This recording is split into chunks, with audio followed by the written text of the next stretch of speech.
Recording in progress.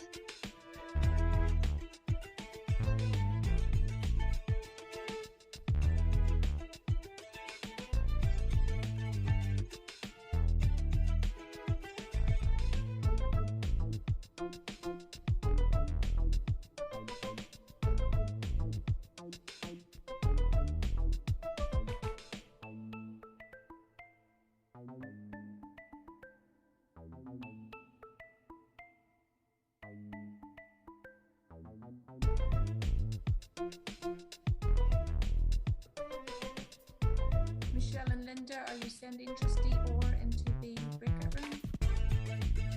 Yes, I'm having an issue. Okay. I wonder if the rain slows down the internet.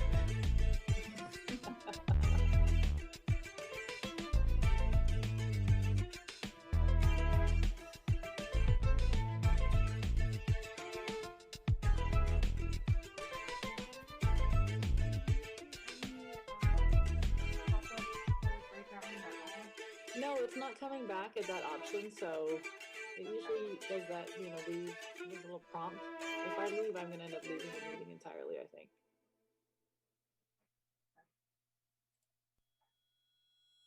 I think you may have to leave the meeting and come back in so that I can come back in the breakout. It's not allowed. Oh, you know what? I found, you know what? This thing, it doesn't have a pop-up. I just found on the toolbar. Okay. Yes. Perfect. Good work for me as well.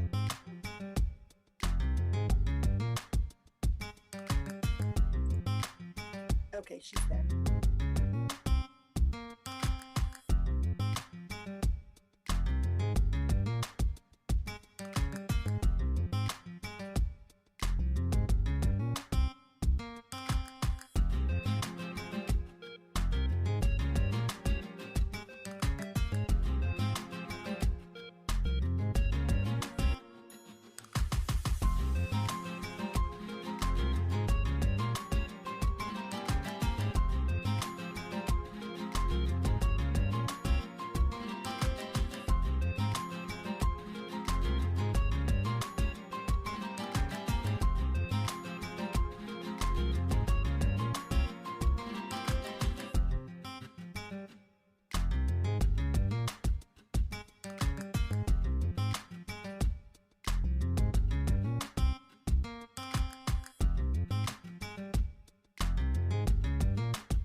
Yes, they are.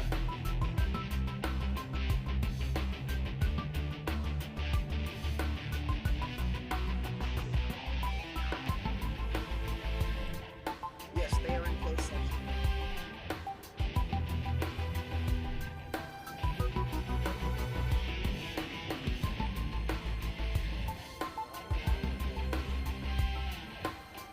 Is this Brad? Brad?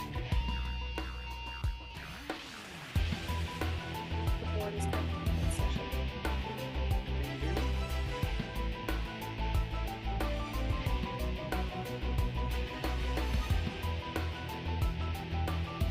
We can hear it now. Yeah. Oh. Okay, so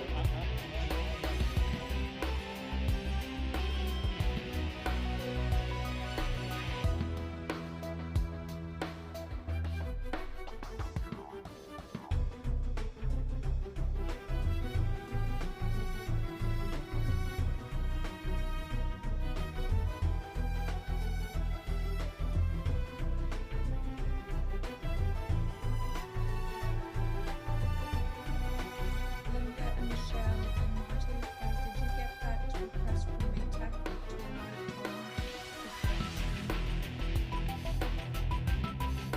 Yes, we have probably haven't done that this week. just send me? Who was co-host? Who was Yes. co-host?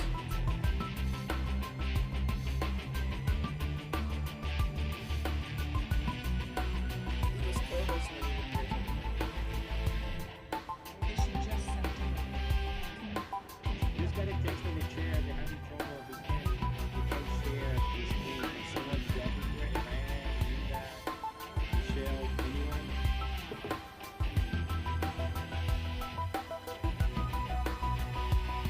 It seems like we're having technical difficulties. Civic Center TV is also having problems hearing us.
Civic Center TV, thank you for confirming you can hear us now.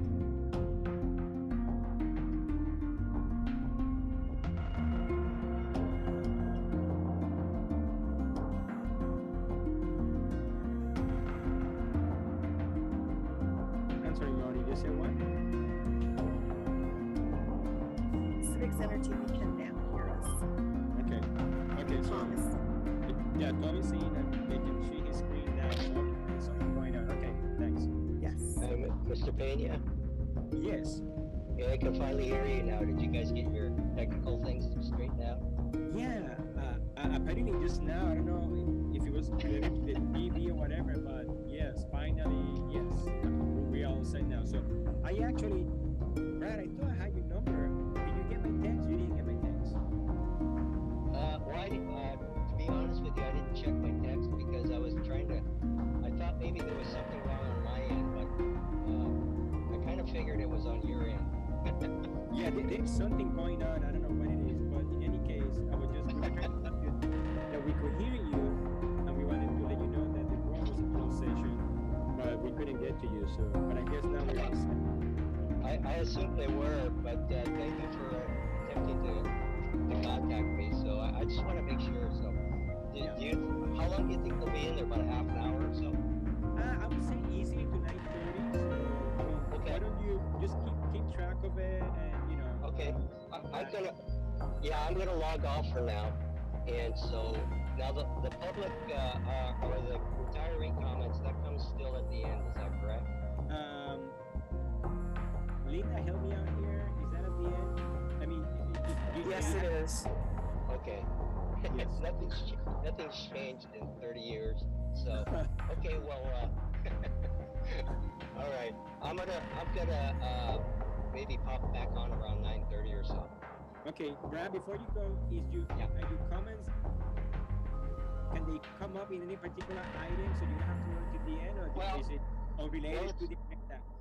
Well, it's unrelated to your oral comments. You were going to give an update, and I guess they're having the elections for the active employee representative. Is that true? That is true. Yes. If you comment related to that. Yeah, that's my question. So, the follow-up would be, so what's happening with the retiree representative? Yes. Okay. So I would just suggest when I do your update, you can ask questions, but I'm going to give you the short answer, which is the one I'm going to give you public, which is oddly enough, Brad, I don't know. No, I don't, and that has nothing to do with you. I think it doesn't surprise me. It's really unfortunate, but it doesn't surprise me.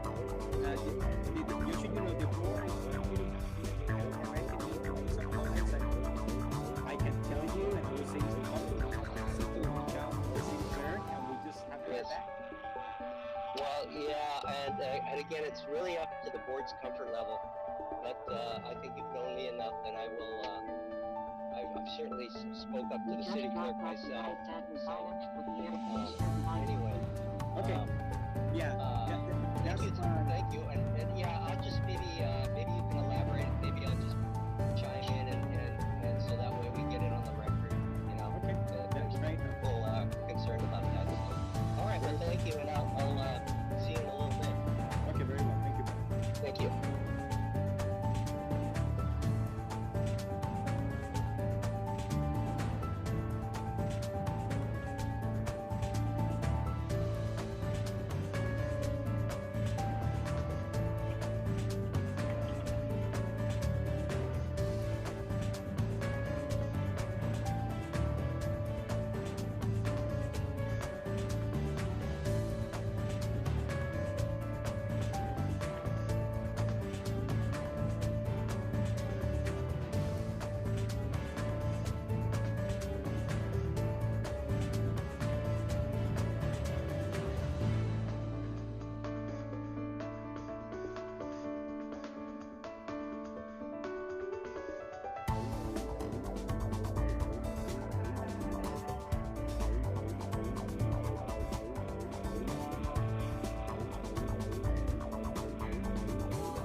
Complete the orders of the day and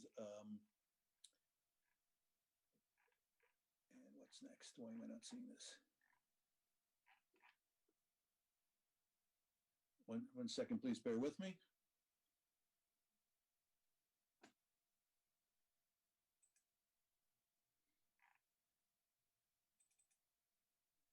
I'm also having some computer problems today. But we would like to take a break in the next few moments, and then, of course, again at 1 o'clock to allow for the continuation of taping with the city's system. I'm having a computer delay here.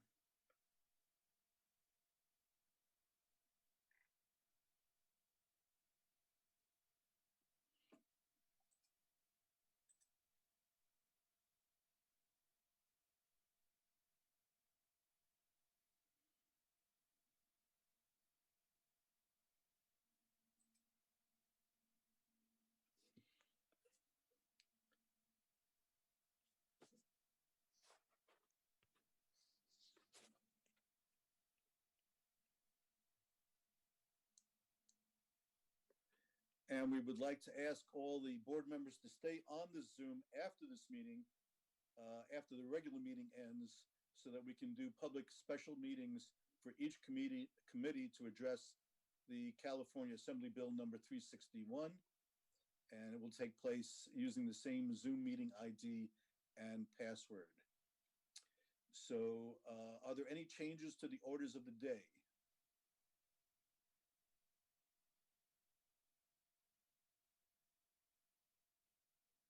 I don't believe there are. Do we?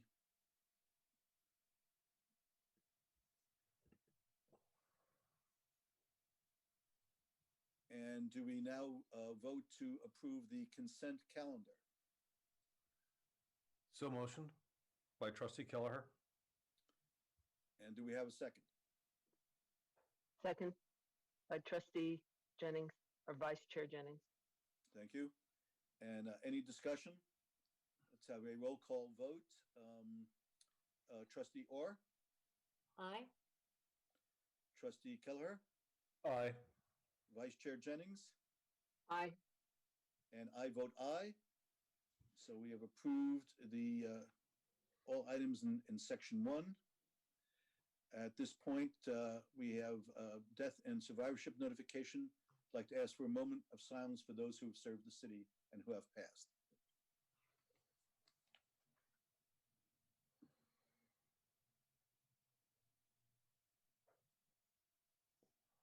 Okay, thank you. Now, moving forward with the agenda, investments. So before we get into items 3A, I'd like to. I'm sorry, Chair Horowitz, there's a Yes. hand up. Oh, I'm sorry, I can't see those. on my interface. So I appreciate your alerting me to that. And whose hand is that? It's the username B.BEEK Beckman. And would that person like to speak now? Hi, Blair Beekman here. Thank you. Thank you. I wanted to speak on the minutes approval and the items 1 section of your agenda today. Okay, that has already been approved, but please, you can make your statement. Thank you very much. I simply wanted to offer that back in, maybe it was February of this year, you had a very nice speaker. I think he's kind of a regular, speaking about just how to be planning for the future of, retirement issues. And he was forecasting for this year, the practices of we should be considering non-inflationary spending and budgeting. And he was projecting it for this year, and then by next year we start to go into more inflationary practices and patterns. His words were respected, but it was also noted that there was many other factors going on at the time, and that this year was not going to necessarily be a non-inflationary year. That is coming to fruition right now, and because we didn't follow that sort of practices that this person offered, that he was a part of, the issues of shipping right now,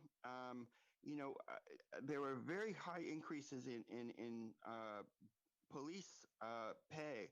That was a part of that whole issue of why there wasn't inflationary limits this year. We're paying for that now, and I wanted to note that, and I wanted to thank the report from one of a really respected person that comes to these retirement boards often and gave his report. Just a thank you to him. He was on the right track, and I agreed with him, and I felt it was the right way to work and the right timing in how to work. Others did not, and we're paying for it a bit now, and I just wanted to note his good work and good services. Thank you. All right. Well, thank you, Mr. Beekman. I think you will be interested to know that we are just about to discuss inflation again with our actuarial assumptions. That's coming up later today in the agenda. So we will have a chance to revisit that very subject. Now, are there any other hands up that I'm not seeing? And assuming none, before we go into item 3A, I would like to call for a 5-minute break at this point. Actually, excuse me. Oh, go ahead. Go ahead, Linda. Excuse me, Mr. Chair. Brad Sure. has his hand up. Okay. Really wish I could see those. Brad, please go ahead.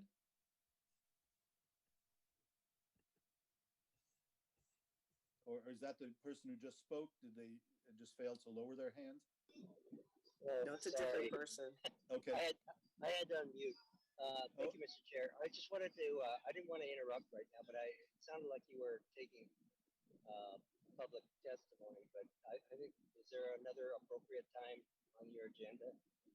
There is a time at the end of the agenda, which will probably come in the 1 o'clock hour or so, where we take public comment. But if you wish to make a quick comment, 60 seconds or so, I think we can hear that now. Just real quick, with regard to your closed session, what was the subject of the Federated Board suing the city of San Jose? I'm not sure what we can say about closed session. Maytak, you want to jump in here? Sure. We actually tabled that discussion because we had the wrong case number in case information listed on the agenda, so no discussion was had regarding that litigation. Oh, okay.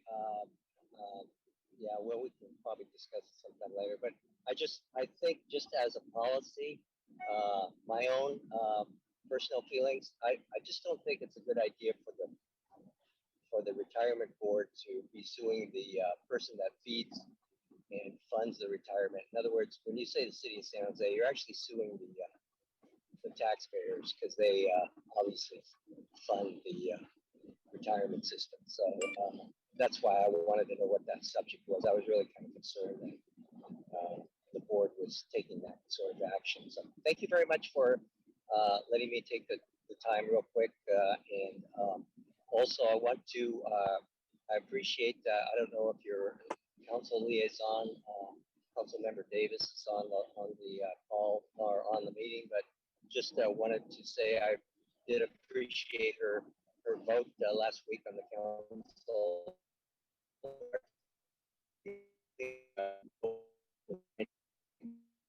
You're breaking up a little bit there at the end, Brad, but we appreciate your participation.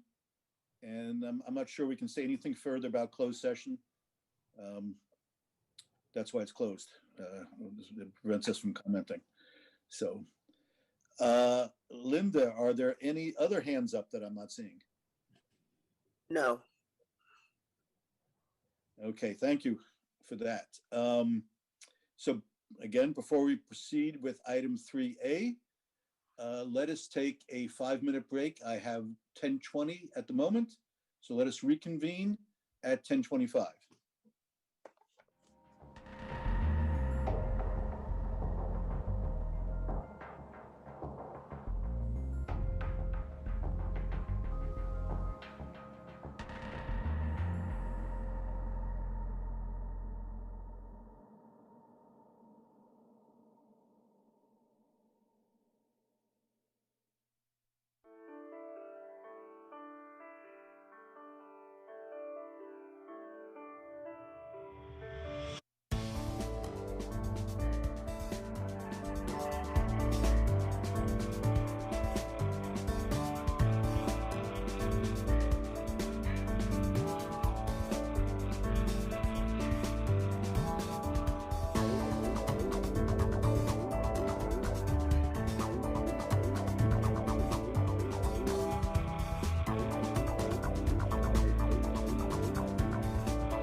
trustees back. Let us proceed with the agenda, and we come to 3A, which is oral update from the oral update from the CIO. Mr. Plani, please proceed. Thank you, Mr. Chairman. Good morning, trustees. We have only one agenda item this morning, and that is the presentation of the annual fee report. And this is a report that we actually present to both boards for the prior calendar year. And after it's presented to the boards, it's actually presented to the City Council.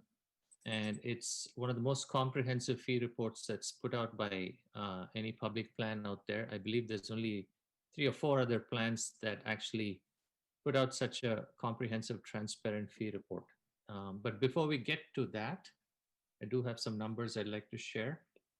And this is pro forma performance coming from Makita. So through October 19th, so a couple of days back, fiscal year to date, the pension plan was up 2.82%, and the healthcare trust fund was up 1.47%.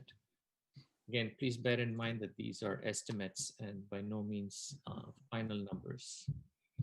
And with that, Mr. Chairman, I would actually like to turn this over to the people who actually do the work, David Ong and Dinesh G, who prepared the fee report. Over to them. Okay, very good. Hi, thanks, Prabhu. Let me share my screen here.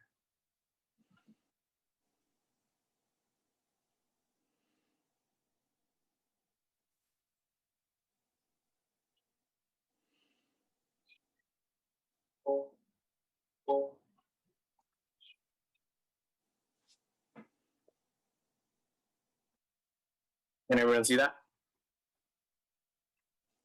Yes. Yes. Okay, great. Well, like Prabhu said, we're presenting our annual fee report. So, as in prior years, we have two attachments here. One is the longer fee report with lots of tables and lots of numbers, and the second is a shorter presentation, which is more of a summary, and gives a historical context of where fees has been over the past couple of years.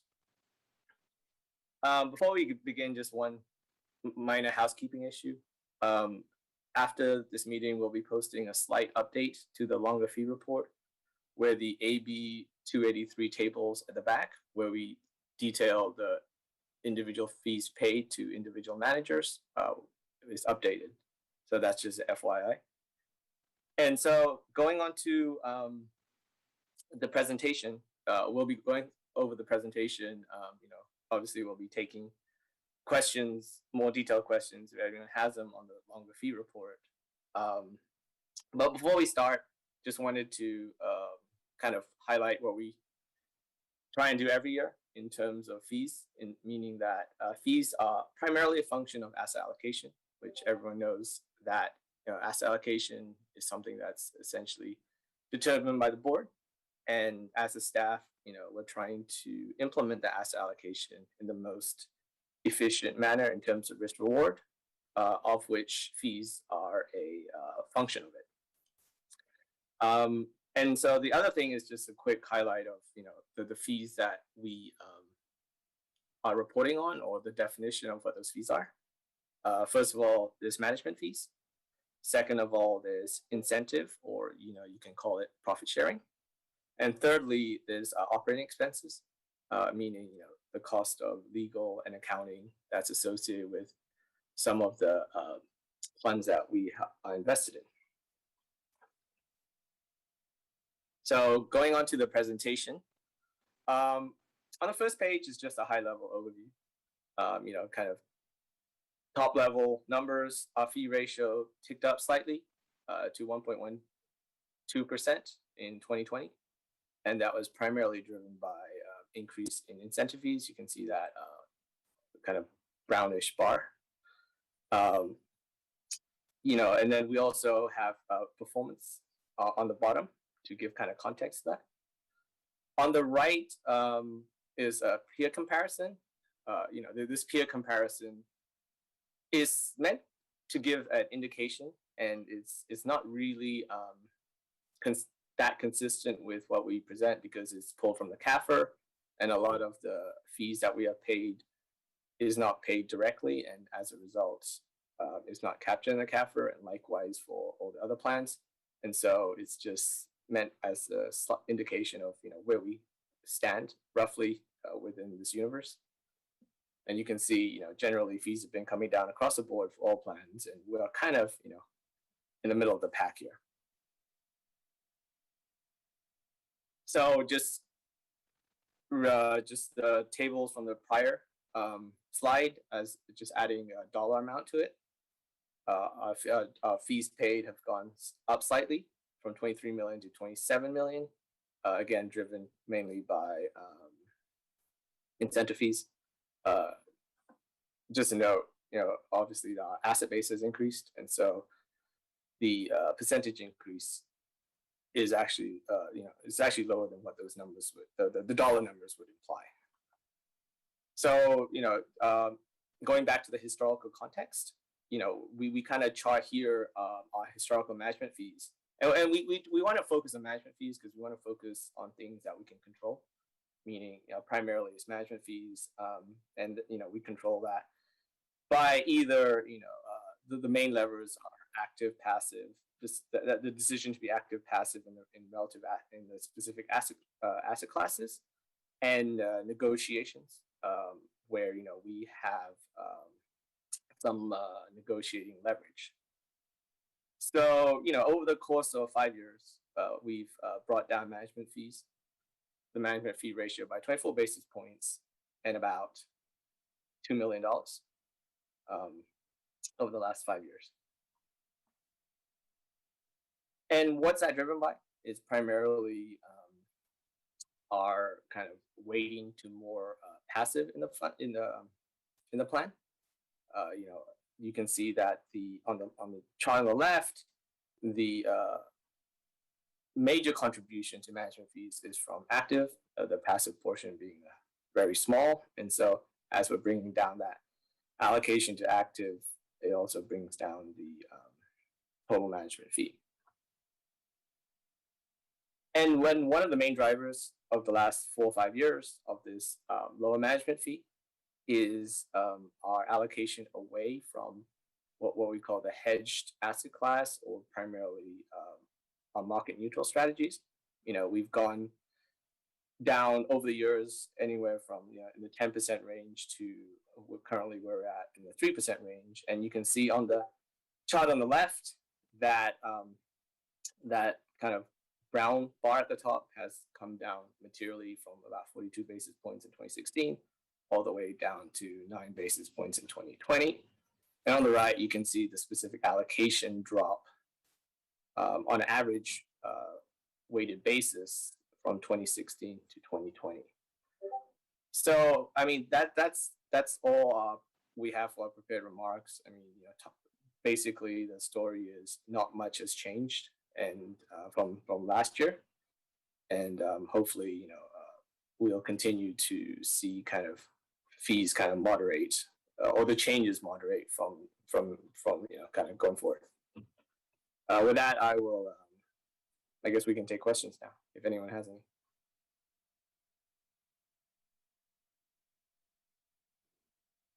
I have a small question around, if you go back a few pages to the total expense ratio and the peer comparison.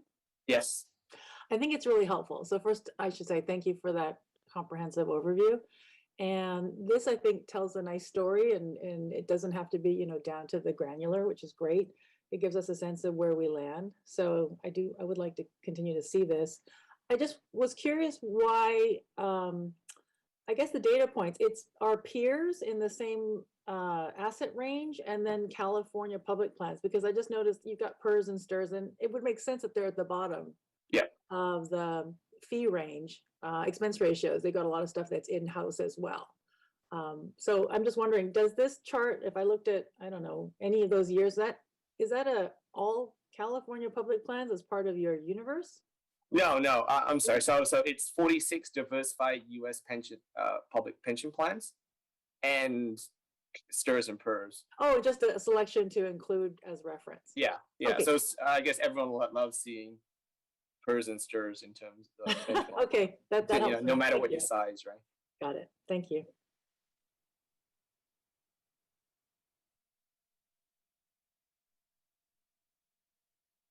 I think you're on mute.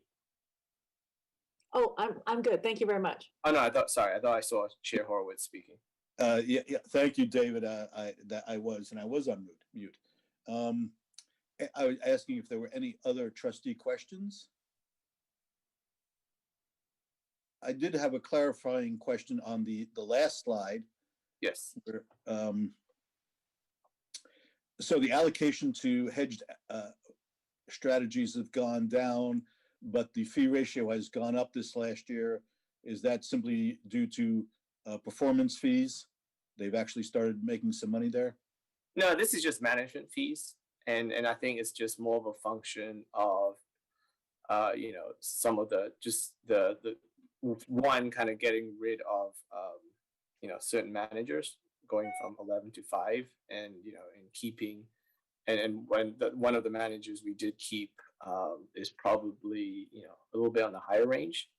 And so that's probably kind of how that's shaken out. I see. Okay. And now is someone going to present on the second deck under this agenda item? I'm sorry, what? The second presentation deck under this agenda item, where we get into some of the specifics, is that just for background or? Yeah, that's just for background. I mean, there's a lot of tables and a lot of numbers, and you know, if people are interested, we can dig into that level of detail. But you know, in the interest of time and ultimately, what's really important, I think, is kind of the bottom line, and again, kind of focusing on things we can control. Well, I did have on your table 5 in the back, I believe it's table 5. I did have some questions. Sorry, table 3. No, in the other presentation. Okay. Digging into the details. Hold on, let me just switch to it.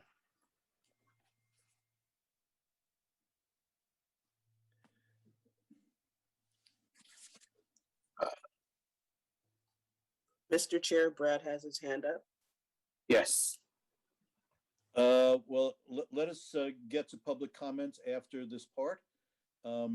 If we can go to table 3, and just a couple of quick questions, a bit of an eye chart. This one? There we go. Yep. Mm-hmm. So if we look at, if we can, under high yield, it seems the passive fee ratio is higher than the active fee ratio. Is that a typo, or is there something unusual going on there? Let's see here. High yield, private and active. Passive and active, rather. Yeah, let me, I need to double check on that, but I don't know if Jay can comment, but I think when we say, I guess, active and passive here, maybe it's kind of flipped. Yeah, it could be flipped, but it also could be I think, you know, in terms of when the active strategy is not like overly active. It's probably a little bit more on the lower tracking error side in terms of active, but more likely it's flipped. So I'll double check on that. Okay. Yeah, And then sorry to interrupt. I can confirm that the what I would call the passive is cheaper than the active in the space. So I'll double check the numbers. Okay, just caught my eye. And then the other quick question is private real assets. The fee ratio there is 3.2%. It's actually the highest of all asset and sub assets. Is that unusual? Why so high? So I guess, you know, with private assets, just private markets in general, fees are usually paid on committed. And with our kind of private or private real estate, we've been kind of deploying or committing quite a bit in the last year and a half. And so it does look elevated because things are on a, you know, fees are paid on a committed basis. And so as we have more dollars deployed, as more capital is called, that fee ratio should come down. I see. So it's something of a timing issue. Yeah. Okay, very good. Thank you. Any other trustee questions on this background information? I have one suggestion just for the second page, the asset allocation page after the executive summary. If you could just, it threw me off and it's a small thing. If you could just next time put a table on the right. I know you mean that the blue is supposed to be growth and then other and low beta, but it just makes it a little cleaner and clearer. Sure. Okay. Thanks. Okay, and we had a hand raised from the public for a question on this item. Was that Brad who had his hand raised? Oh, thank you, Mr. Chair. Are you hearing me okay now? We can. Thank you, Mr. Chair. Thank you, Mr. Ong, for your presentation. Just a quick question with regard to your peer comparison chart. Is there a way just to segregate? Is there a way to segregate those, with other, so we can look at apples and apples, even though there's no such thing as apples and apples with this, but with regard to some other independent retirement funds like City of San Francisco, Fresno, San Diego, those kind of things. So that way we can kind of have a comparison to those independent funds. Can you just do that? Yeah, so 2 points on there, right, Brad? The first one is, yes, we can, to the extent that they report they report data to the public plans database. So that's where we pull it from. And the second is in terms of trying to get granular in comparison. It's when you say apples to apples, it's tough from two perspectives, right? One is, are the asset allocations the same? And two is, kind of that comment before was this comparison is really pulled from CAFR data, and CAFR data doesn't give you the whole look into the actual fees paid, and that's kind of why we do this comprehensive fees report, so we can actually see the actual underlying fees that are paid. And yeah, we can absolutely look at any comparison, but the question is is that going to yield false positives in terms of analysis. Okay. Well, thank you very much for the presentation, Mr. Ang. One, I love the detail, and two, I love the increasing level of passive investment and lower fees. So very gratifying on both counts.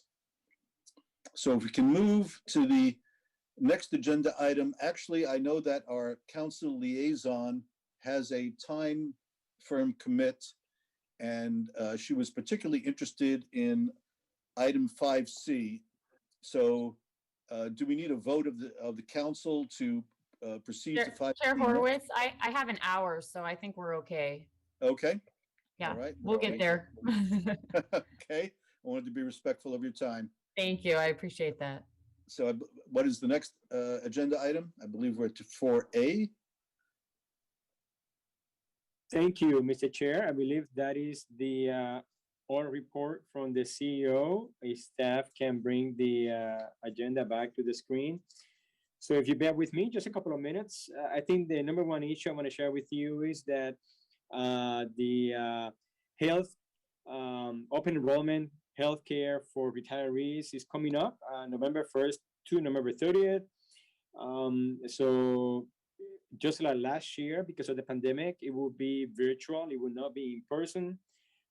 We already sent out some postcards to all our members, and their particular packets should be arriving at their home by next week. That includes information on virtual meetings, not only on presentations from the different vendors, but ways to contact the vendors and our office directly so that we can help them through the process.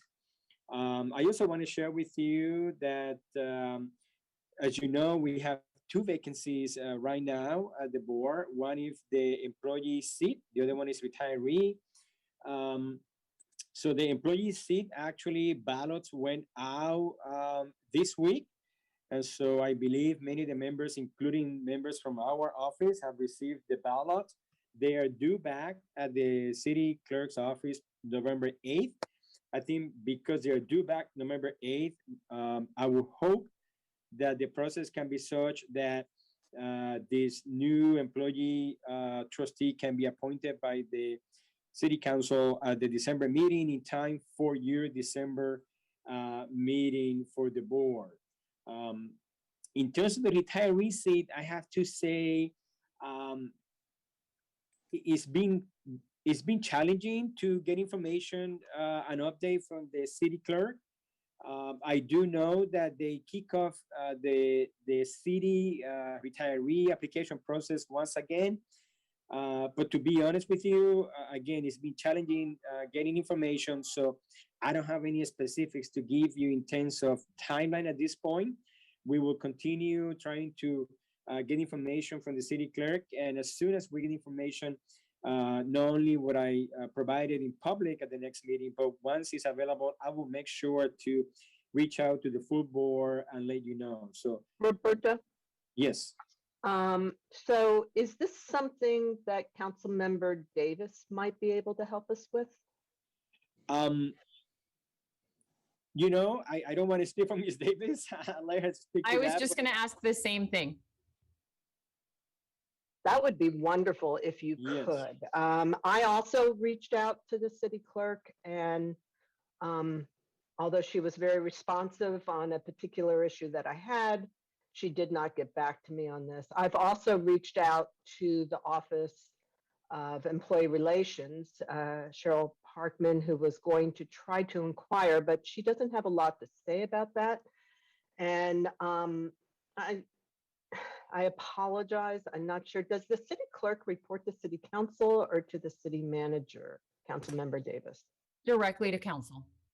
Oh, then that would be really cool if we could get some help on this, especially as we're dealing with the pension obligation fund and, you know, just the committees. We're getting a little thin here. If we lose one more person, we're going to be in dire shape. I agree. Thank you, Trustee Jennings, and thank you, Ms. Davis. If there's anything you can do, let us know. And if you need to reach out to us with any information, let us know. We can provide it to you. No problem. Thank you. So then in closing, there's a couple of more issues in terms of staff. We initiated the search for our new information technology person. So that just is kicking off that process this week. That's for the network technician position. We also wanted to let you know that as part of the city's two-stage mandatory vaccination program that is ongoing, we're working through it with the city on that issue. We also want to let you know that starting November 1st, we're going to initiate a very, when I say soft, I mean extremely soft opening with a limited number, mostly from the benefit staff. Benefit staff is trying to implement an application that allows for appointments. And so the appointments is twofold. So we would like to have some appointments in person so that the office will not be really open to the public, but when an appointment is made for a particular member to show up at a particular time, we will open the door for the member. Well, we also want to implement this program to have virtual appointments as well. So again, as we roll out this process and we know more about it, we will keep informed. But again, a very, very soft opening with a limited number of benefit staff the first couple of weeks in November. And as this is developed further, we will keep you posted. I also wanted to let you know that last week, myself and Barbara Heyman, our Deputy Director, Sandra Castellano, our Benefits Manager, and Bessie Olano, one of our benefit analysts for healthcare, participated in a presentation for the Federated Retiree Association. We spoke about many issues in the office. And in November, next month, we will have benefit staff from the healthcare area actually making a presentation once again to the Retiree Association related specifically strictly with healthcare and the open enrollment. Lastly, just want to let you know, we will be closed for Veterans Day, November 11th, and the Retirement Connection newsletter, the quarterly newsletter that is issued, should be coming out in the next couple of weeks. So that concludes my statements, Mr. Chair. I'm happy to answer or address any questions. Thank you. Are there any questions from trustees?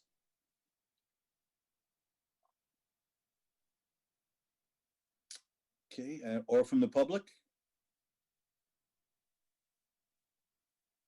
Hearing none, let's move on to agenda item 5B, oral update from the City Council Liaison. Thank you. I just have one update and one question because I know I missed it a while back. The update is that the council voted 9-2 to move forward with pension obligation bonds issuance and court validation proceedings.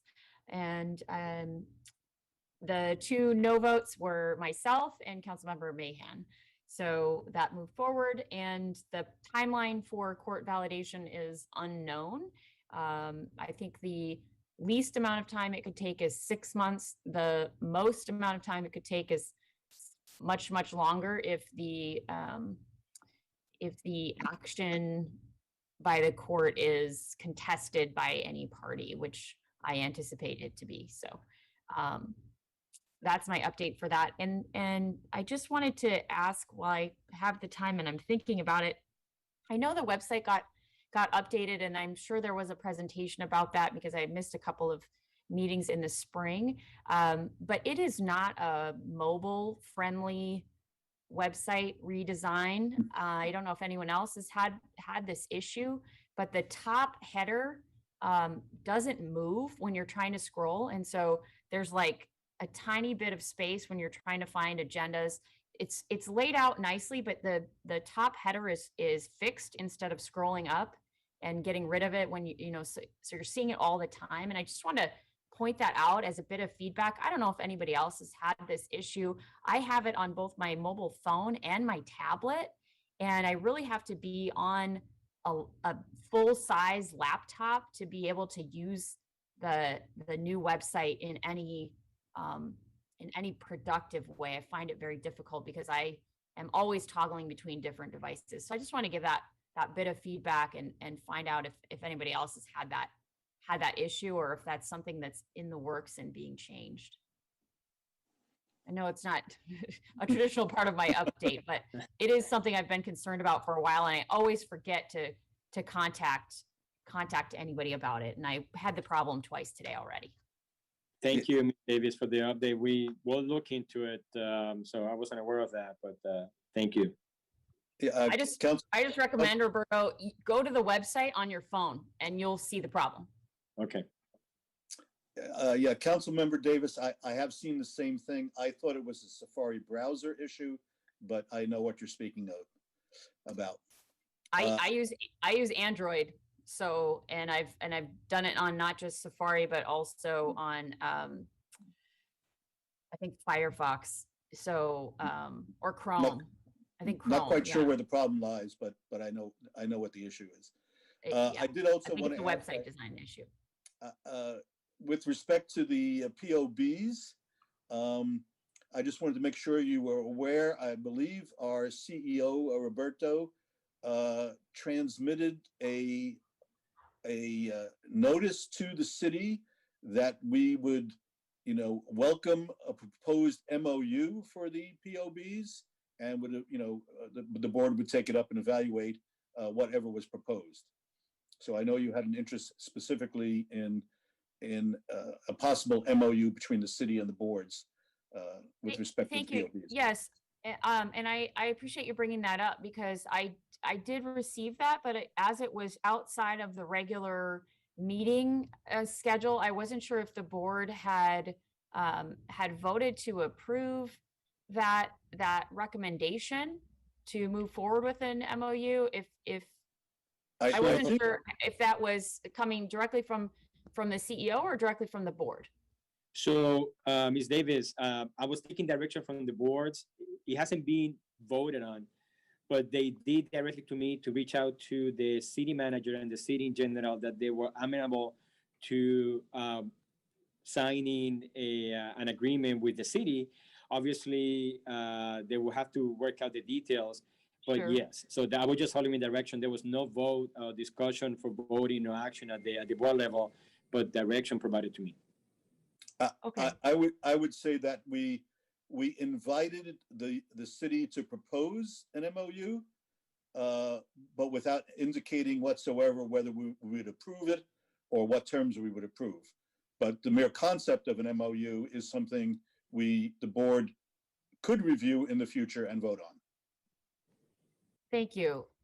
Yeah, I appreciate that. I think I've been going through some governance issues on Caltrain, and I will say that some of the boards that make up Caltrain have specifically directed their general manager and given to negotiate and given parameters about those negotiations.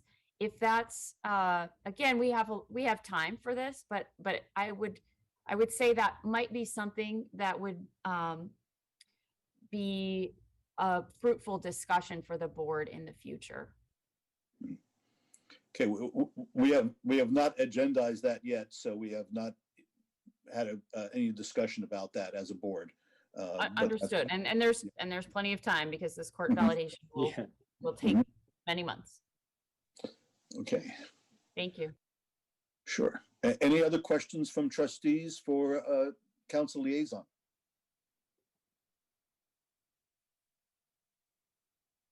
Okay, hearing none, then we'll move on to the next item, 5C, which is the economic assumptions for the actuarial valuation. Exciting stuff. Thank you, Chair Horowitz. Let me share my screen here.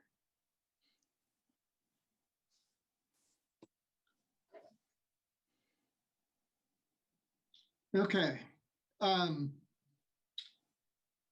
We are here to review the economic assumptions. And but before we get into that, I wanted to just review the schedule of actuarial presentations to board meetings and review the updates on the funded status. So today we're reviewing the economic assumptions that are used in the pension valuation. At next month's board meeting, we'll have both the draft pension valuation results and reviewing the OPEB assumptions for the retiree medical plan. And we'll need decisions on those OPEB assumptions at that time. We're looking for decisions on the pension assumptions today. At the December board meeting, one thing that's unusual this year is we're going through an actuarial audit. So Siegel Consulting is auditing our valuation. And so when we will be providing them our results in November, and December, they will come back and present their audit of our valuation results. And at that same time, then we'll give you our final valuation report, assuming there's no material issues in the audit, and also draft OPEB valuation results. And then the January board meeting, we give, again, Siegel will present their audit findings on our OPEB valuation, and assuming there's no material changes, we'll present the final valuation report for that. So we've got a busy few months here into January to get everything done and to get contributions set for the city in time for their budgeting process. With all the discussion on the POB, we've talked about how the projections have changed significantly given the exceptional investment returns this last year. And so we just wanted to set the stage for this discussion with this projection. This projection here, we're showing the unfunded liability and how we expect it to be paid down if all of our assumptions are met. The lighter colored bars show the measure based on the actuarial value of assets, and the dark on the market value of the assets. So the market value reflects fully the exceptional investment returns, and we went from being 50% funded to 64% funded on that basis. But for determining contributions, we smooth those investment returns over 5 years. And so on an actuarial value, that unfunded measure goes down more slowly as it phases in over the next 5 years. And that's the basis for the contributions. So you'll see that we don't have an immediate drop in the contribution rate, but it gradually drops over the next several years. So here's our projection of contributions. On the left side, we're showing it as a percentage of payroll, and on the right side as a dollar amount. Again, the blue line is the projection from the last valuation. So you can see the significant differences. You can see in particular on the percent of payroll, the effect as the asset smoothing gets worked in and we fully recognize the market value of assets. Again, assuming all our assumptions are met going forward. So we have, I think, a fairly nice pattern of a gradual decline in contribution rates before it levels out. If you look at it on a dollar basis, it's going down gradually for the next few years and then starts increasing as a dollar amount. Now, we are assuming that payroll increases 3% a year, and that's one of the assumptions we'll be addressing here. But that's why as a percent of pay, it's continuing down, even though as a dollar amount, it goes up in the projection.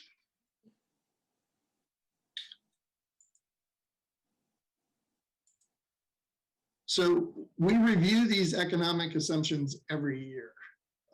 And so if we don't make a change this year and you're kind of contemplating a change, we can certainly decide to make a change next year. We are going to come back every single year. On the demographic side, so mortality, retirement rates, disability rates, all of those sorts of things, and merit salary increases, we do an experience study every 4 to 5 years. The last one was done in 2019. I think we have the next one scheduled for 2023. So we are not addressing any of those assumptions at this time. We're just looking at the economic assumptions. As I indicated, these are the pension ones, but both price inflation and wage inflation that we adopt today get used in the OPEB valuation. The discount rate does not, importantly, does not get used in the OPEB valuation because the OPEB assets are invested differently and have different expected returns. And so we will address those next month. We're only focused on the pension side today. So with that, I'm going to turn it to Stephen to take us through price inflation and wage inflation. Hey, good morning, everyone. So price inflation is the foundation for all the other economic assumptions. And I'd like you to keep in mind that these are long-term assumptions. Wage inflation is equal to price inflation plus a real wage growth component. The expected return is equal to price inflation plus a real return component, real return on the assets. And then the ultimate healthcare trend also is built upon price inflation with real per capita GDP growth on top of that for the ultimate healthcare trend. The current price inflation assumption is 2.25%, and we're recommending no change, and we'll get to why on the next slide. but we do want to mention that there's very little direct impact on the valuation with this assumption. It's indirect through the other assumptions, but as far as direct impact, the tier 1 COLA is fixed at 3% regardless of inflation. And there are some pieces that are affected. So the tier 1 guaranteed purchasing power provision, but that impacts very few retirees, particularly ones that retired during high inflation periods. So think way back in the 70s or 80s, early 80s. And then there's the 415B limits that don't affect many retirees either, but those go up with price inflation. The tier 2 COLAs are equal to inflation, but up to a maximum that varies based on service. So between 1.25% and 2%. And given the volatility of inflation, the actual experience will be somewhere below the cap, right? Because in years where inflation is below the cap, that applies, and in years where it's above the cap, that the cap applies. But nevertheless, we're recommending keeping the assumption at the maximum just as a conservative assumption. So, for example, if somebody is entitled to a cap of 2%, we would reflect the 2% COLA in all years. Okay, so on slide 8, we look at some of the sources. These are some of the sources we look to in coming up with our recommendations. So on the left side, we surveys of CPI assumptions. So the far left column is a survey of economic forecasters put out by the Fed, and we're seeing a range there. So we're showing the the minimum to the maximum, which is not too far outside the 25th to 75th, but we're showing there a range of 2% to 3%. And you can see the yellow diamonds are the San Jose Federated, the current assumption, 2.25%. And then the gray dot is the Makita 20-year assumption of 2.1. So you can see on the first column, those are sort of towards the lower end of the range. On the second column, we show the Horizon survey. So this is a survey of capital market assumptions put out by Horizon, and I believe it's around 40 investment consultants, 39 I think. But this survey, the range is about the same, but the average and the 50th percentile is a bit lower, so at 2.2%, so actually a little bit under the current assumption for the Federated plan. The third column is a survey of a wide survey of public plans, so public plan database, and there you can see the range goes up a little higher, but the Federated and Makita assumptions are closer to the bottom there. And then finally, on the far right, we show sort of a subset of public plans. These are public sector plans in California, and that's about 40 plans. And here the minimum is 2.25%. There are several plans with that assumption. The 50th percentile is at 2.75. So there, again, the range is the current assumption is toward the bottom of the range. But if we look to the right side, we're showing break-even inflation. And so the break-even inflation is the difference between sort of your nominal treasury securities and the yield on those, and the yield on a treasury or an inflation-protected treasury security, right? So TIPS, and the implied, you can come up with the implied expected inflation from that, right? Comparing a treasury or inflation-protected treasury security to one without that protection. So the market's implying a certain level of inflation expectation here, and you can see that even with all the news about inflation being high for certain things in certain periods, the expectation of the market has not reflected that so much. So there's been an increase, but if you look through 2020 and to the latest results,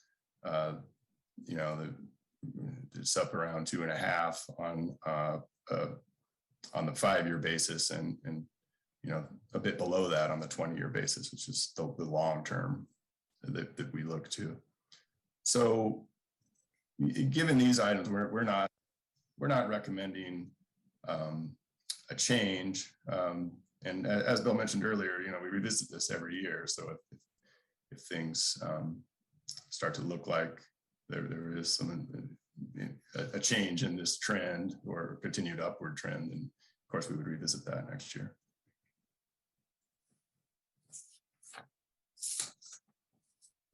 So moving on to wage inflation, you can think of wage inflation as the annual across the board increase in wages. So as Bill mentioned, we do a separate study of merit, promotion sort of increases every 4 or 5 years.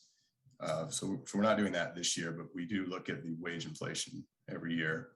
And it typically, so you start out with your price inflation, but there's also an additional component there reflecting a history of increased purchasing power, so due to increases in worker productivity, that sort of thing. And then we're using that as the minimum individual salary increase for an individual, so sort of at the ultimate increase at the end of the scale, as a minimum. And then we also use that as the rate of the payroll growth. So as Bill mentioned, we're expecting payroll to grow. And the current assumption is 3%. And so what we want that to reflect is current bargaining agreements and then an ultimate rate. So the ultimate rate is 3%. Here, coincidentally, that lines up with the near-term current bargaining agreements. So we end up with a 3% assumption for all years. And Can I ask the question, Stephen? Sure. Steve Jennings. So we're looking at this regarding next year. Is that correct? The next 3 years or 5 years? Well, it's a long-term assumption, but if something has been bargained, we typically will incorporate that. Yeah. But it's not this year. It would be the next year. Yeah, this is forward-looking. Forward-looking, yeah. Okay. Thank you. Okay. So yeah, so the components here are the 2.25% current price inflation and then 0.75% real growth on top of that. And on slide 10, we show some surveys, wage inflation data. Here you can see on the left, the blue bars, or the blue portion of the bars is the inflation component, and then the green piece is the real wage growth. So that the total of those two items would be your wage inflation.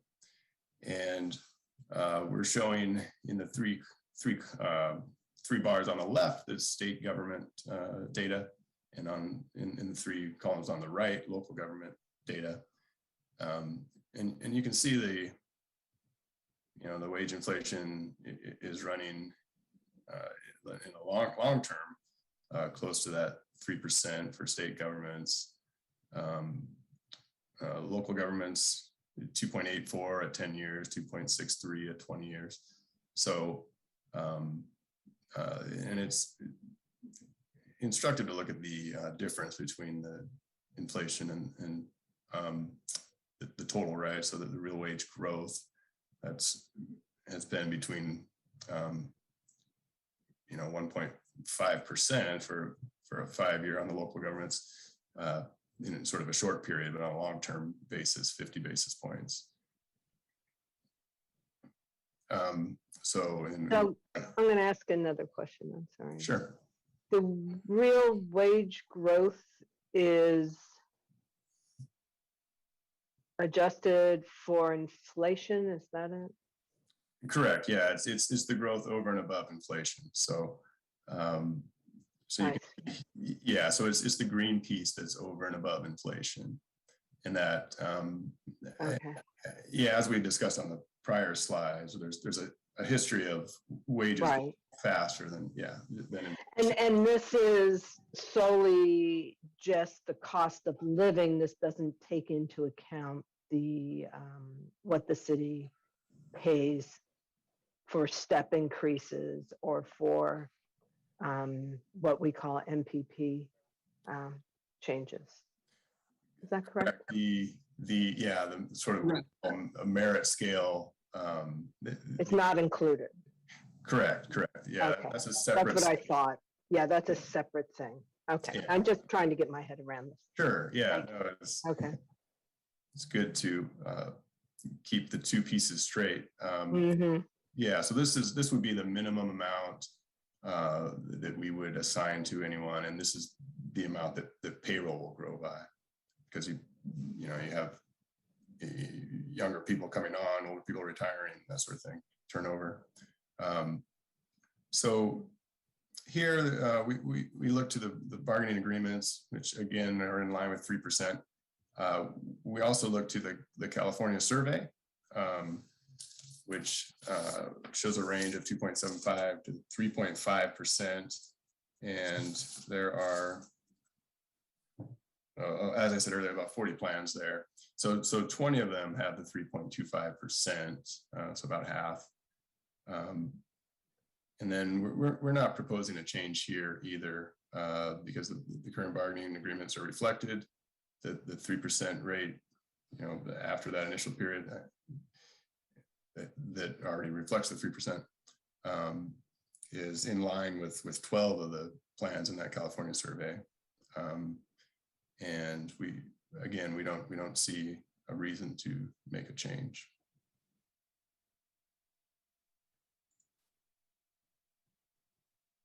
Jackie, do you want to take us through this? Absolutely. The next assumption we're going to look at is the amortization payment increase rate. This is the rate that your unfunded actual liability amortization payments increase over time. So the current assumption is that they're going to increase at 2.75%. It's slightly more conservative than the payroll growth, which is 3%. So basically what this implies is that the amortization payments are expected to decline slightly over time as a percentage of payroll.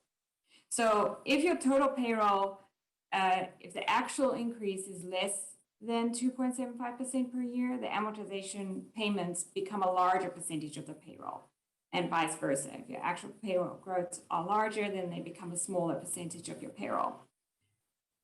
For the police and fire pension plan, the current assumption, they use 2.25% versus 2.75%. So we just wanted to point that out. We're recommending that you keep the assumption at 2.75%, but it would also be reasonable if you wanted to reduce it to 2.5 or 2.25%. Okay, so I'm going to ask another question because I'm sorry, but I find this a bit confusing still. So police and fire are using 2.25 to match the inflation assumption. So this has nothing to do, this is just spreading it over the years. Is that it? It has nothing to do with their cost of living, which for police was 3.85 and for fire was 5%. Yeah, I think that was their actual bargain increases. So yes, so this is not related to this. This is just the assumption for how what you're expecting your amortization payments to increase over time. So when you're calculating your contribution rate, you take your amortization payments and you reflect that as a percentage of your payroll. So okay. So why would theirs be lower than ours? So the lower the number, the more conservative you're being. The more, when you spread those payments, the higher the payments in the short term and the lower the payments in the long term. When you have a higher number, you have lower payments now, but higher payments later. Wow. So you know, if you compare to, you know, a typical mortgage, you'd have level dollar payments. You pay the same amount over the full 30-year mortgage. So this would, this number for that is 0%. And so typically public plans have matched their payroll growth assumption, which would be 3% for you, because we project your payroll to grow 3% a year, so that the payment is the same percentage of payroll every year. The potential issue with that is that if payroll doesn't grow, as Jackie pointed out, those payments could become an increasing percentage of payroll, which is not what we want. And so we're at 2.75, we're a little bit more conservative than the normal public pension plan, but not as conservative as police and fire, and not as conservative as you would be if you had a level dollar payment. So we can bring up the model at the end and show you the impact. It's a very minor impact if we change this, but it does increase the payments in the short term and decrease them in the long term. Okay, thank you. Okay, so the next assumption is your discount rate. This is probably the single most powerful assumption for your valuation.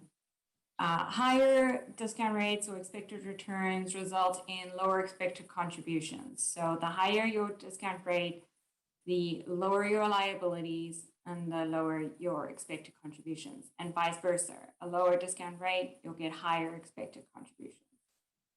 So over time, your actual contributions are going to depend on your actual investment returns, not what's assumed, but your actual returns are compared to this discount or your assumed return to determine your gains and losses over the years. So right now, your current discount rate is set at 6.625%. This was decreased last year from 6.75%. It's been a gradual decline. The board is gradually be declining it. Back in 2009, it was 8.25%, so it has been a gradual decline. Last year was the last reduction. So when it comes to selecting the discount rate, we look at historical experience, we look at industry trends, and then we got to take into consideration expectations of returns in the future, as well as the board's risk preference. So we look at the historical performance.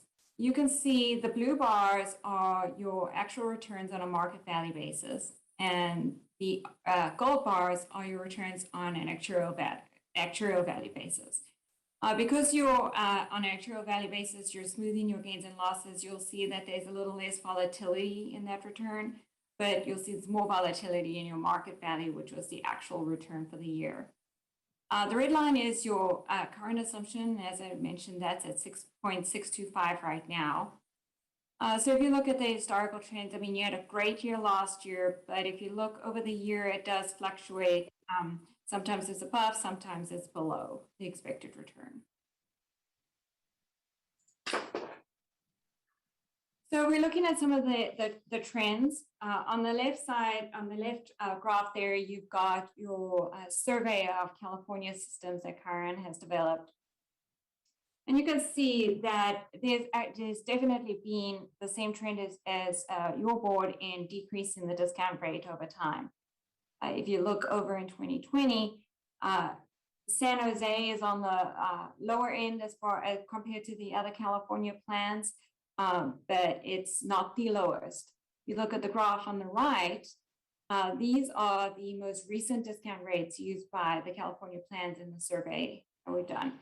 And you can see that 6.625%, there's two plans that currently have that discount rate, and you're one of them. There are two plans that have a lower discount rate of 6.5%, and you can see the majority of plans are still at 7%. But once again, you can definitely see this trend of everyone decreasing their discount rate over time. So I wanted to put that in some context, going back over time. In 95 and 2005, Federated used an 8.25% discount rate. But what's happened over time is the interest rates have gone down. And so if you think about what your expected return is, there's sort of a risk-free rate that might be represented by a 10-year treasury that was over 6% in 1995. So to get an 8.25, we had to invest in a way to beat the yield on the 10-year treasury by just over 200 basis points. And so this red area, conceptually, we think of as the expected risk premium. That's sort of the amount of risk that a measure of the amount of risk that we had to take in the portfolio to get the expected return. As those interest rates have declined, plans have had to do two things. When the interest rate declines, you can either expand the expected risk premium, increasing the risk in your portfolio, or you can reduce your discount rate. And the Federated plan, like most other public plans around the country, has done a combination of the two. And so we have reduced the discount rate, but not as much as interest rates went down. And so our expected risk premium has gone up. With the pandemic, we saw another decline in interest rates. In 2020, at this time, the yield on the 10-year treasury went all the way down to about 0.7%. It's now back up around 1.5%, varies over time. So looking forward, if these interest rates remain this low, we expect continued pressure to reduce discount rate assumptions. But I think right now there's a question of whether the expectation is that they will remain this low or if they will bounce back somewhat. And you can see in the last year, they did bounce back somewhat, but they're still not back above 2%. Where they were before.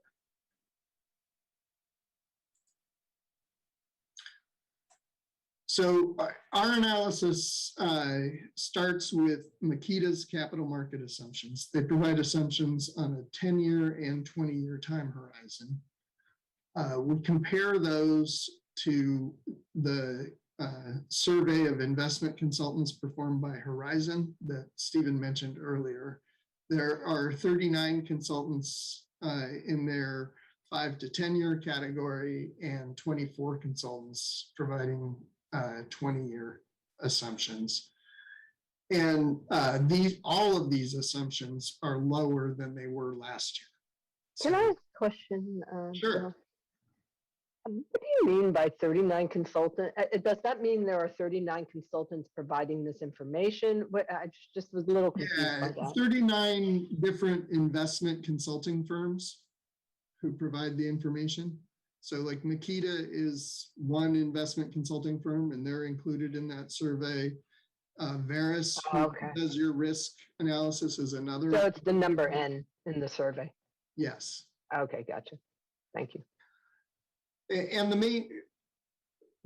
so Makita knows your portfolio best, but we want to make sure that their assumptions are reasonable and not out of line with others. And so we're comparing them to the survey primarily to verify that their assumptions are reasonable. And you can see from our chart, the median we calculate is very similar. And the distribution is also very similar.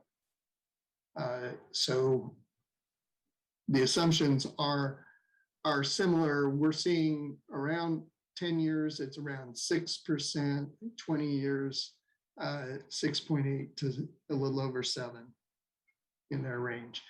Now, I would note that just based on the raw information Makita provided, we didn't match exactly their own calculation of their median returns. And I tried to inquire to figure out the difference.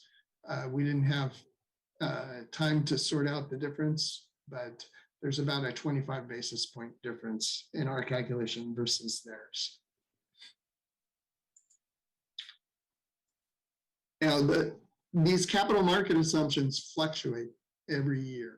The short-term 10-year period fluctuates more than the longer term because it's more grounded in the current market conditions. It's really both interest rates and valuations or price earnings ratios that we see that primarily drive the changes. And we've typically set the assumption somewhere between the 10-year and 20-year. And so these gray bars represent Makita's, the bottom is Makita's 10-year assumption, and the top is Makita's 20-year assumption for that year. And so you can see how those have changed compared to where we set the assumption. 2019 was kind of an odd year because these assumptions are typically set in December. In December 2018, the stock market had dropped dramatically and interest rates had gone up, and that quickly reversed itself in the spring of 2019. So looking at the range here, 6.2 to 7.1 is not a whole lot different than it was last year. So we think the current discount rate remains reasonable. I would say that the Federated Fund has a slightly more aggressive asset allocation than the Police and Fire Fund. And so these assumptions for police and fire were about 30 basis points lower. And so we did suggest that police and fire consider a reduction. They have not made a decision yet, but they are considering it. But given the stability here for your system and the different asset allocation, we're not recommending a change, but certainly there's a range of reasonable assumptions there that you could consider. So just to sum up, these are the current assumptions. We're not recommending changes, but certainly open to board discussion, and there are some reasonable alternatives to the current assumptions if the board really wants to make a change.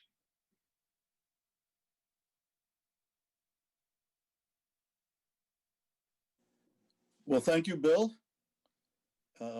Always a pleasure to hear from our actuaries.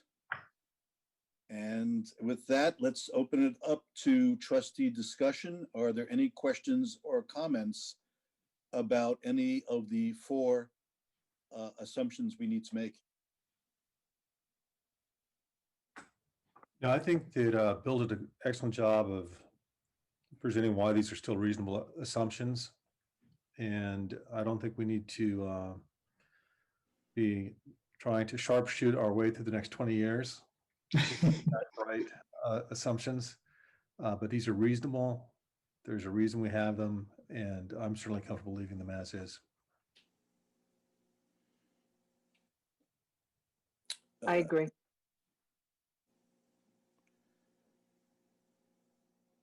Any other discussion? I would just add my comments. I can be comfortable. I think if I had my druthers based on the information from Makita and the other consultants, I'd prefer to shade it down a little lower, but I'm not particularly compelled. You're speaking about the discount rate there? Correct, correct. Okay. I think my own view is I think all the assumptions are reasonable. Perhaps the one I would tinker with is the price inflation. We have seen higher inflation numbers. The big issue of the day is whether or not the higher inflation is transitory or not. I think we could be safe increasing the price inflation to 2.5%, which would put us in the middle of the pack, I believe, of various analysts who were presented here, and also knowing that it has a very little impact on the actual actuarial valuations. So I would certainly entertain if there was interest in moving the price inflation to 2.5%. On the discount rate, I think our current rate is a reasonable number. I would simply point out we have beaten that discount rate over the last 3 and 5 years now rather handily. We are well below the 50th percentile in terms of the 20-year projections by Makita and other, the 39 other polled market analysts. So I believe it continues to be a very reasonable number. Our history has been to lower the discount rate once every 2 years by 1/8 of a point. We lowered it last year by 1/8 of a point, and I think it would be very consistent of us to maintain the current discount rate. So all that said, do I hear any motions for, we can take them all together. Seems like we're mostly inclined not to change anything. Is there a motion to accept these recommendations or to change any of the recommendations? Chairman Horowitz, there's one hand for public comment. Okay, thank you for pointing that out. Brad, please go ahead.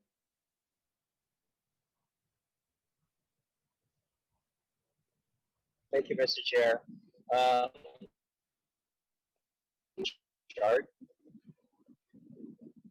with regard to amortization payment increases, 2 3/4.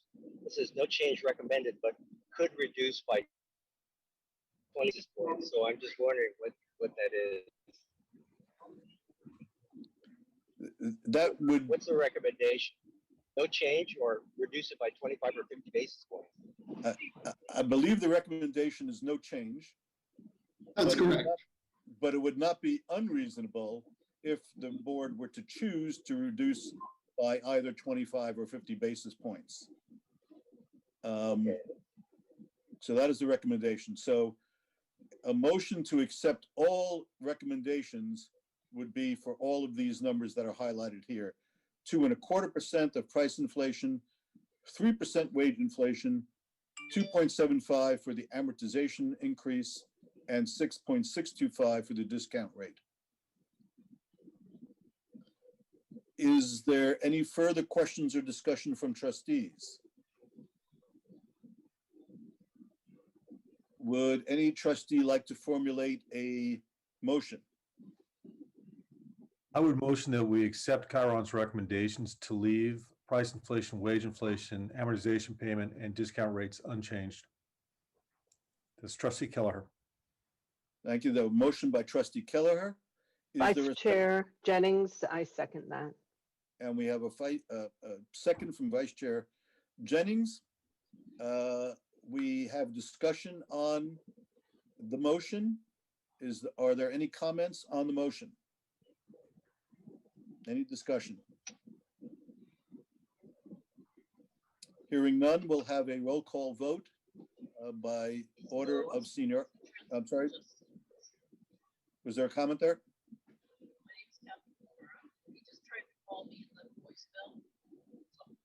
Member Brad, I think you're not on mute. Not Member Brad, I'm sorry. Member of the public. You may proceed, Chairman Horowitz. All right, I heard something, but it was at a very low volume. So we were having a roll call vote in order of seniority. So Trustee Orr, how do you vote on the motion to accept all of Chiron's recommended assumptions? Aye. Trustee Kelleher, Aye. Trustee Vice Chair Jennings, Aye. and I vote aye as well. The recommendations are accepted. Thank you, Bill, and we always appreciate your work at Calran. Thank Mr. you. Chairman, there is one more assumption that came to light yesterday that we would need to discuss. It's a demographic assumption regarding the improvement scale for mortality. Is that something we can discuss if it wasn't previously agendized?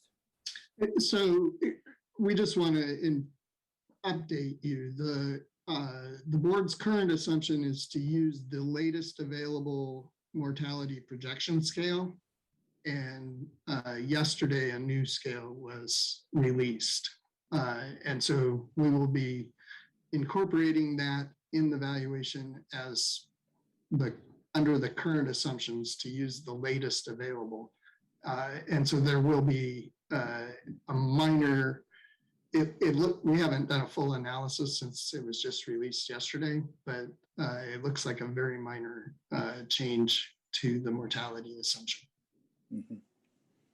And it does not reflect COVID yet, but we will address that in the next board meeting. Okay, so that'll be fully agendized and discussed at next month. Very good, thank you. All right, let us Bill? move. Sorry, quick question. Released by who? Could you clarify? I'm sorry, it's released by the Society of Actuaries. Thank you.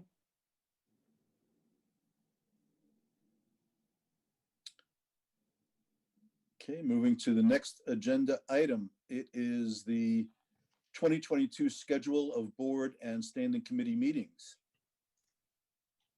Item 5D. Yeah, Mr. Chair, on behalf of the staff, we actually put together the schedule of your board and standing committee meetings.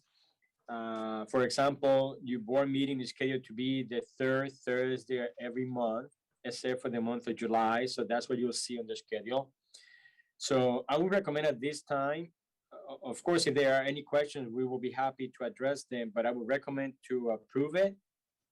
And if we need to make any changes to the schedule later on, we can always come back to a particular meeting that has been scheduled and change it early on so that we can advise the public. But for now, I think that we're going to go ahead and recommend that you board approve the board meetings for 2022 and standing committee meetings as scheduled. Okay, very good. Any discussion from trustees? Can I hear a motion to approve the board and committee meeting schedule as presented?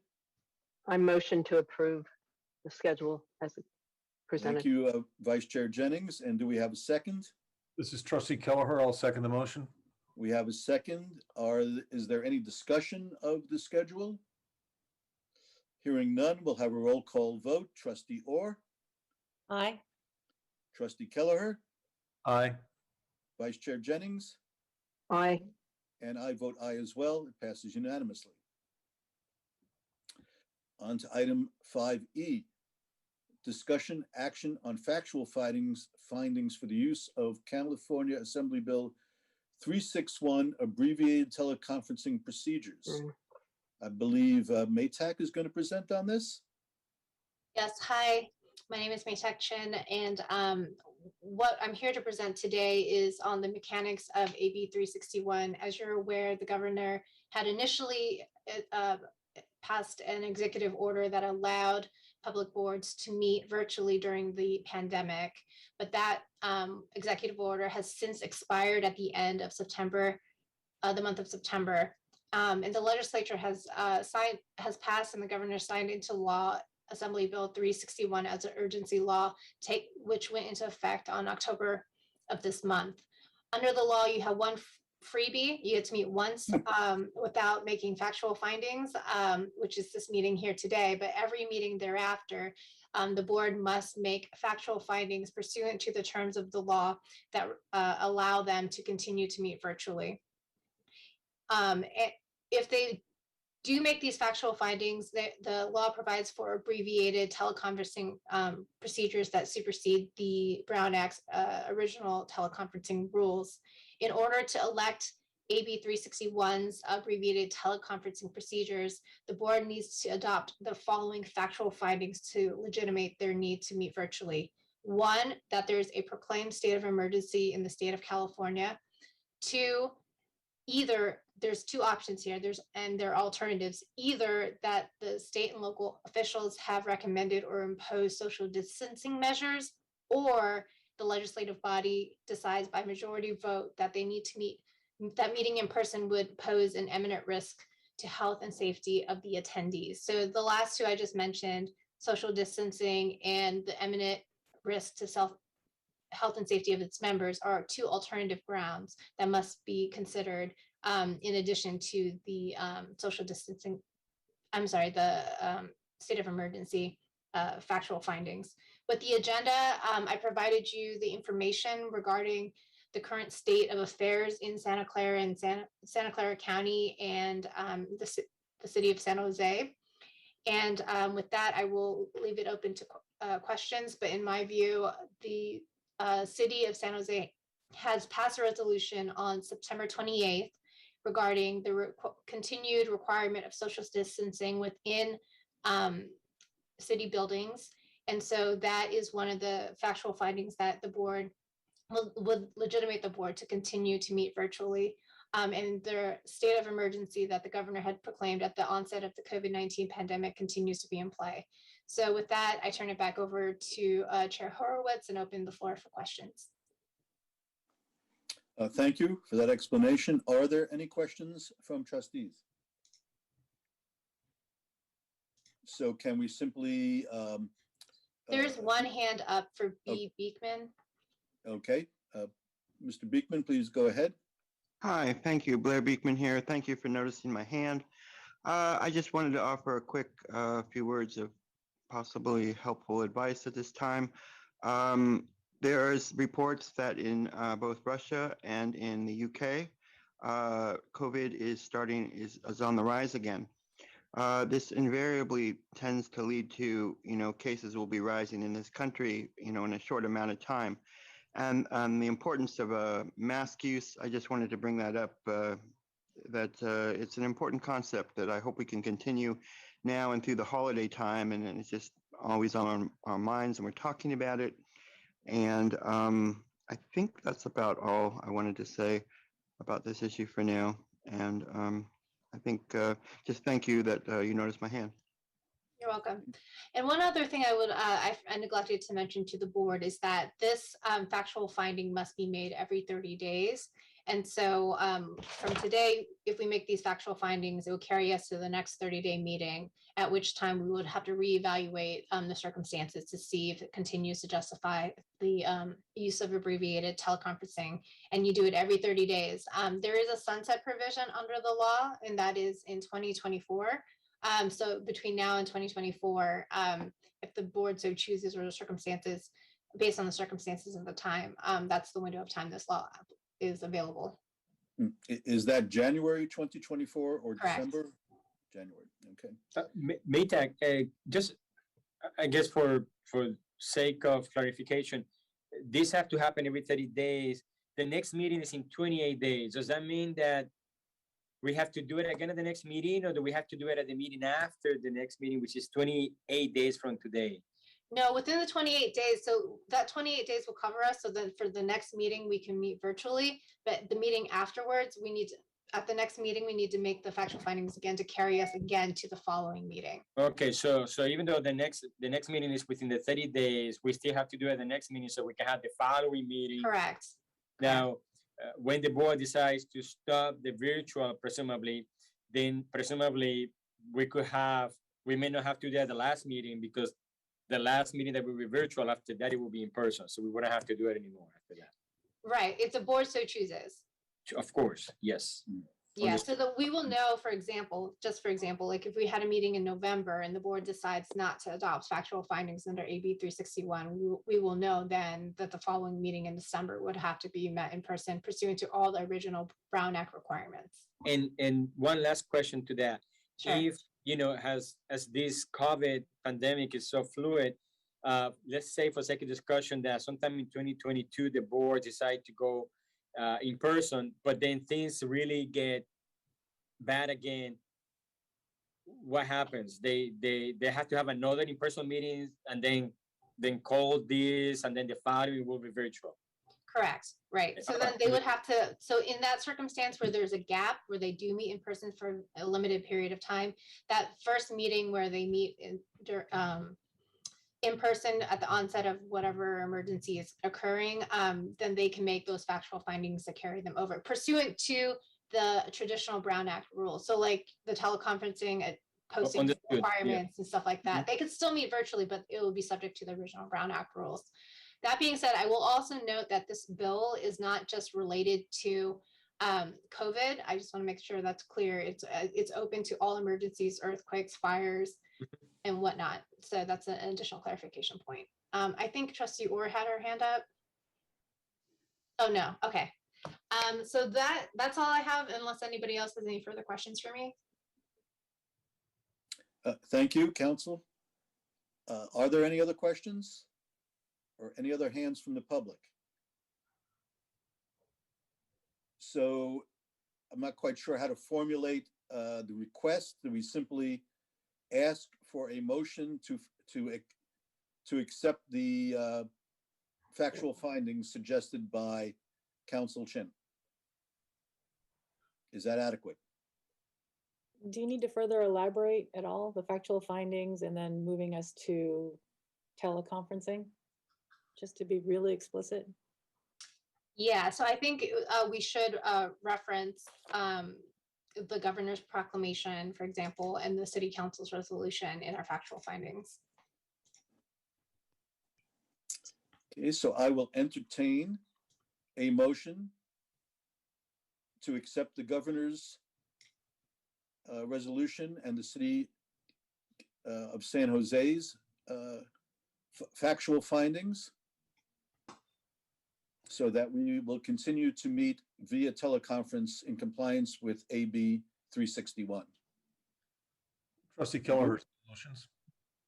Thank you. Trustee Kelleher has moved. Do we have a second? I second. Vice Chair Jennings has seconded. Any discussion or comment? We will have a vote. Trustee Orr? Aye. Trustee Kelleher? Aye. Vice Chair Jennings? Aye. And I vote aye as well. It passes unanimously. And just a reminder, if all the trustees can also stay on after this regularly scheduled meeting, each of the subcommittees also have to make their own factual findings as separate legislative bodies. Thank you. Maytag, to that point, I just want to let you know there are three, and the investment committee chair is not present today. So unless we have either Trustee Orr or Kelleher willing to take the baton from there, I was just wondering if you can sort of lead the committee through the steps of the agenda, because I don't think that they didn't receive the information that Trustee Chandler received on the orders of the day. Okay, sure. Thank you. Okay, now we have committee reports. I see that all of the committees have not met in the past month. So quickly, the investment committee, our chair is not here. I don't know if trustees Orr or Kelleher have anything to report. Just the meeting from August 24th, we had reviewed the public markets and had a risk overview with Veris. Okay, thank you. The governance committee, we have, again, did not have a meeting this past month, so there is no update. The audit committee. Nothing to update. And the joint personnel committee. Sorry, nothing to update at this time. Right. Thank you. Education and training. We can all see the attachments that about various educational opportunities. Are there any future agenda items? Any public or retiree comments? Are there any hands raised?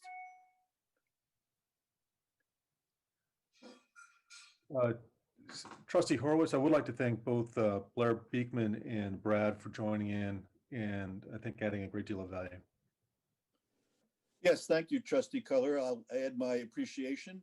And it's always a positive to have input and overview from the public. So thank you. Chair Horowitz, Brad has his hand raised. Okay, Brad, please go ahead.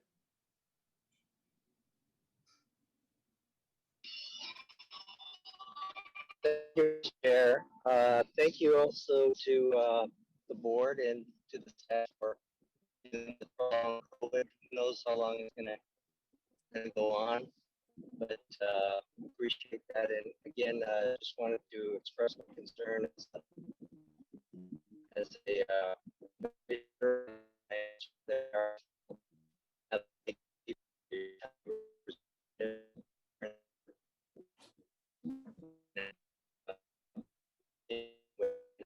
Brad,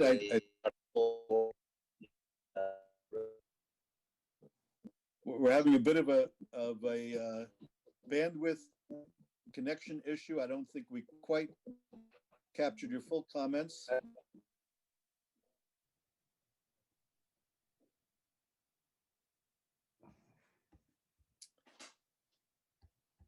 But we appreciate your participation and the concerns you've raised. And if there are no further public hands, then this meeting is in adjournment. Trustees, please stand by for your various committee meetings. And I believe we'll take audit last, as they're having a full committee meeting after.